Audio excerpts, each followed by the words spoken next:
May I have silence, please? Yes. You've had it many times before. Have a look at the funniest Carnac the Magnificent moments that made The Tonight Show the funniest hour on American television. Describe the sound made when a sheep explodes.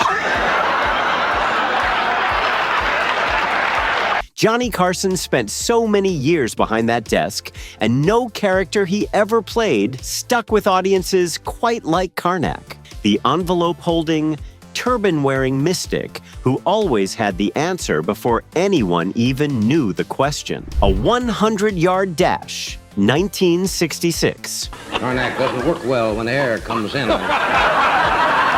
Blows away answers. Answers.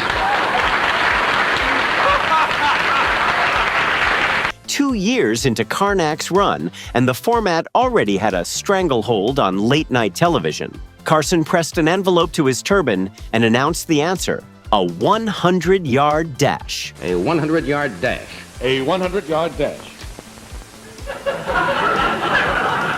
Oh, that was you. The audience had no idea where that was going, and then he tore it open and read the question. What happens after you eat a 100-yard prune? And the studio lost its mind. Now the question. What happens after you eat a 100-yard prune?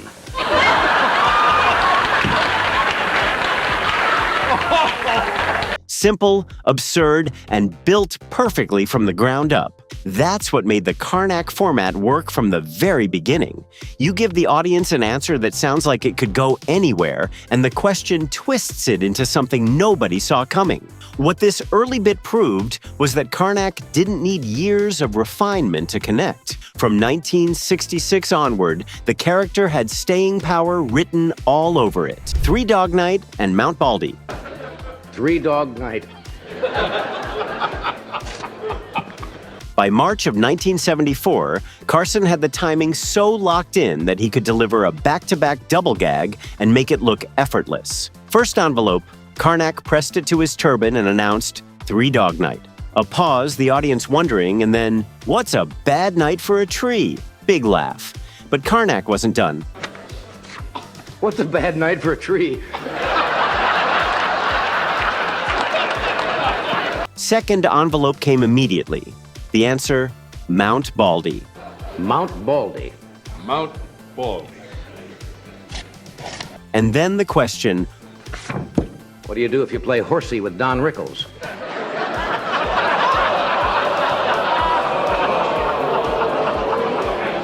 May a weird holy man get your weather girl in trouble?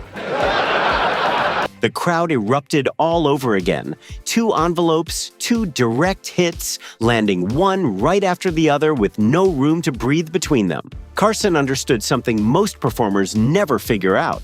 The second joke in a run lands harder than the first, but only if you don't let the audience settle. He never let them settle. Ed McMahon turns the tables. Carnac is attempting to divine an answer while you're sitting here, giggling.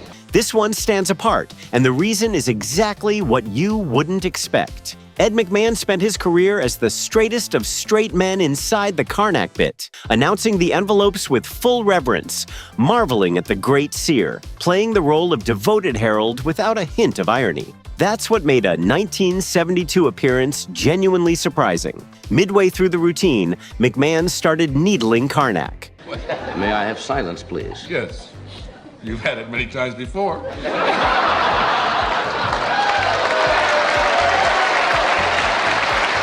Poking fun at the mystical reputation, questioning the powers, laughing at the great mystic's expense in a way that almost never happened inside this particular bit. Carson sitting there in full Carnac regalia, the turban, the cape, the whole performance, had to navigate a disruption coming from the one person who was always supposed to be on his side. May a diseased yak nibble at your drawstring.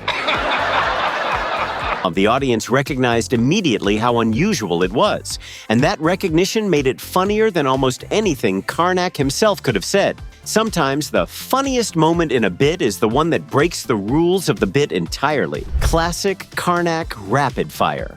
January 6th, 1982 is the date you want if you're looking for peak Carnac on paper. The writing, the wordplay, the construction of the jokes at their absolute sharpest. Carson came out that night and simply did not miss. First envelope, Lawrence Welk and Rubik's Cube. The question, name 2 things that are square and hard to understand. Laugh, but Carson was already moving.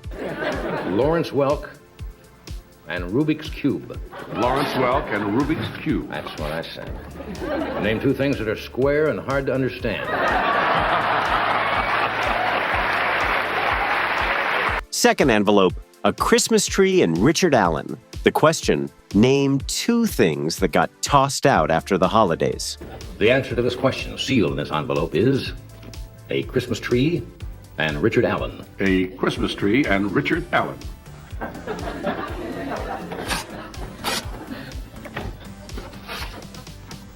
Name 2 things that got tossed out after the holidays. Another big laugh, and then the third, sheep and husbands. He held it, let the audience lean forward just a hair, and then delivered, "What does Elizabeth Taylor count to help fall asleep?" The studio came apart. Sheep and husbands. Sheep and husband. What does Elizabeth Taylor count to help fall asleep? 3 envelopes, 3 landings, 0 misses. And by the third one, the crowd was already primed to fall. That's craft, and it's the kind of writing that explained exactly why Carnac had lasted nearly 20 years by that point with no sign of slowing. Carnac loses his powers.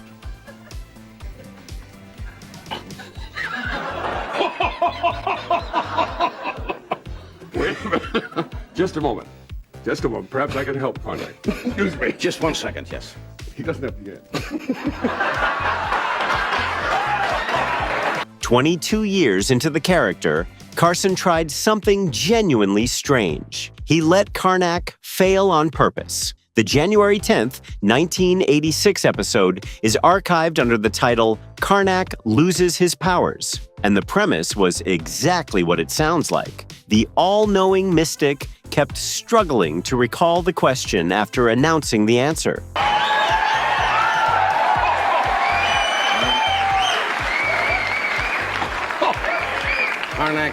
Carnac having strange vibes, not able to discern answers at this moment. The divine knowledge was going.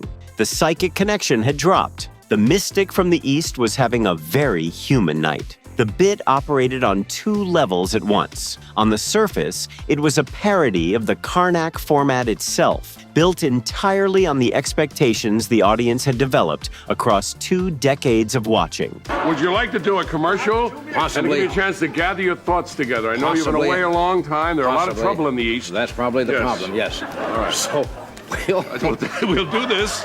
We'll do this. Don't go away. Carnac will divine the answers to these questions.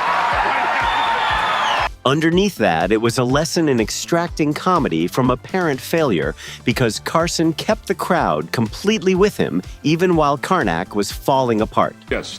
Envelope number 1. May we have absolute silence, please, as I try to divine the answer. Many to this. times, that's what Carnac gets. He turned the stumbles into the joke, and the laughter came just as hard as it ever did on the nights when everything worked. What separated Carson from most performers was his ability to make the mess look like the plan. Carnac is on fire. An apple a day.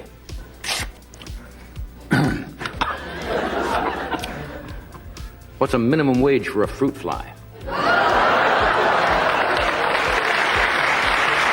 August 5th, 1981 holds a specific place in Tonight Show history, and not just because of what happened at the end of it. Carnac came out that evening and simply refused to miss. Envelope after envelope, every single joke connecting, the audience completely gone before the first commercial break.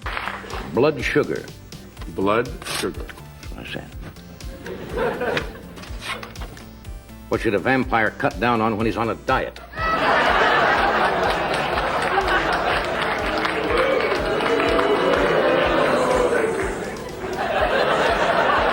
McMahon kept trying to hand over the next envelope and compose himself, and every time Carnac delivered another one, Ed was done all over again.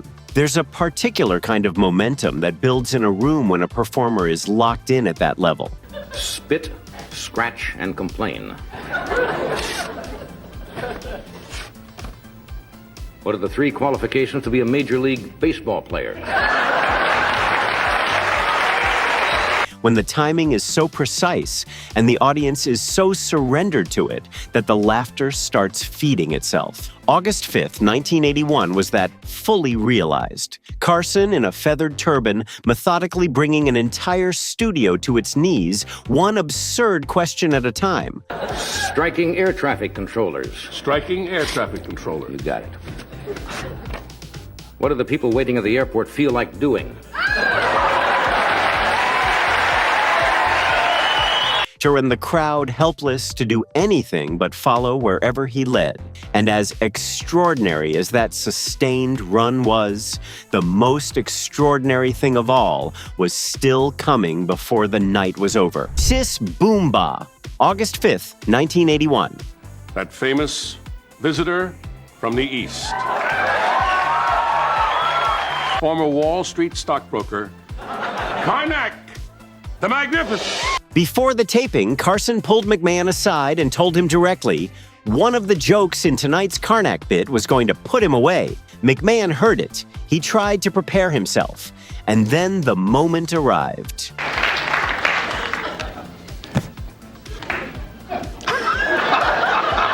Carnac pressed the envelope to his turban and announced the answer. Sis Boom Ba. 3 words, seemingly harmless, and the audience leaned in. Having trouble divining this one? Yeah. Sis boom ba. Sis boom ba. He tore open the envelope, read the question aloud, and the studio simply fell apart. Describe the sound made when a sheep explodes.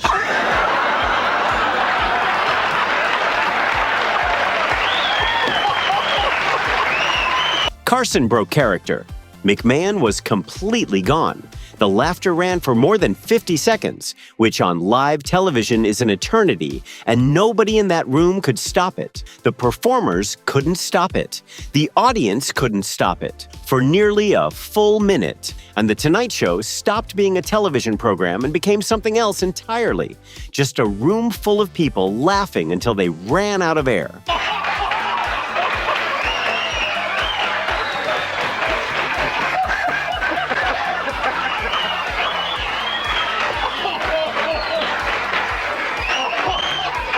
Carson later named it among the greatest moments of his entire career. 30 years of television, thousands of episodes, and Sis Boom Ba sat at the top of the list.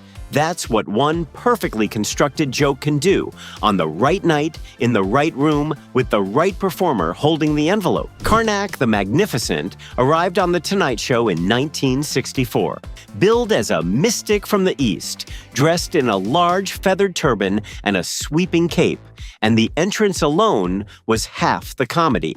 Every single appearance followed the same ritual. The Indian music would swell, Carson would emerge from behind the curtain, walk toward the desk, and then trip on the step leading up to it. That stumble was the first joke of the evening. Once Carnac settled into the chair, Ed McMahon stepped forward to deliver what became one of the most recognizable introductions in television history. Ed would announce that the envelopes Carnac was about to read had been kept in a mayonnaise jar on Funk and Wagnall's porch since noon that day, and that absolutely no one knew the contents. From 1964 through the final seasons, Carnac the Magnificent was the clearest proof that The Tonight Show could surprise you on any given night. The character went on to inspire Howard Stern's Sternac the Improbable parody, earned a tribute on The Simpsons in 2001, and in 2024, 20 years after Carson's passing, a major biography titled Carson the Magnificent was published. Carson's actual turban went to collector James Commissar, who put it simply, Carson was the king of television, and the turban he wore as Carnac was his crown. That's the staying power of a character that, at its absolute best, made even its own creator laugh until he couldn't hold it together anymore. Subscribe for more videos just like this.